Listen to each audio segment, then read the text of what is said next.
bardo tang ho ne onga sopi bari bari the kar kliarani che pachini dunji ne onga sopi bari the kar kliarani che pachini dunji ne onga sopi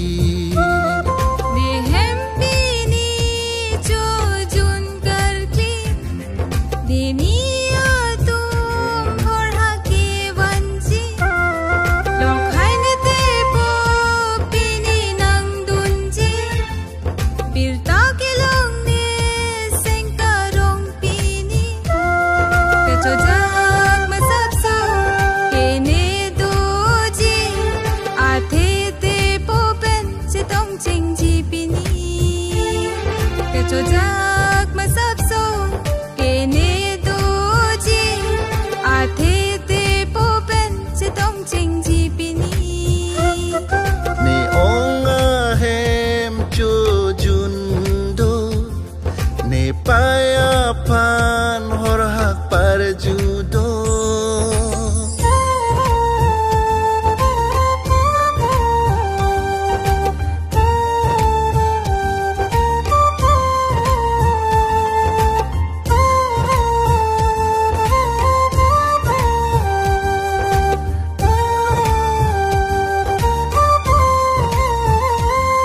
nang joy ponta nang tuma rong be rong tha lang sun ma lom an ton rap che tong lak ni sing ve kang sa te po nang than du ma sap ka chu ja ne tum ke ing long rong a so bi no te po nang ke ha rong su pi a so theng phang sing nang hawa son si nang raje ke me ching bar kre lang roi lang jeng lang sun long chon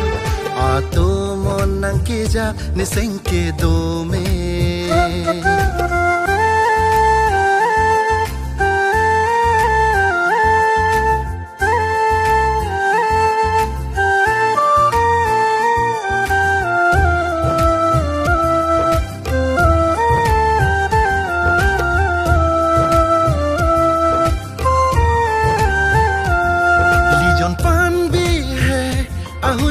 tong lo bondi nong ne atu pap jarman ki jui le ki jui adim non che thek long si ne seng kere ke bang lang non si o te po non ta nang ting ni ji bondi non tam lo te nang tong tong bang ve lo bondi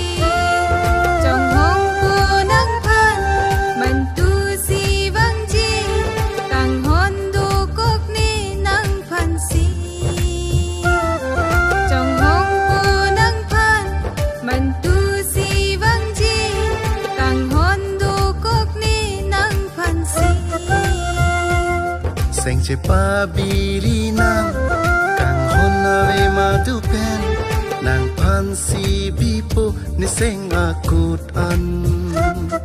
ne ong a hem chu jun do ne paya pan hor hak par judo dunji ne ta hor hak ke ponji ching bar do tang ho ne onga sopi bari the kar kliarani che pachini dunji ne onga sopi bari the kar kliarani che pachini dunji ne onga sopi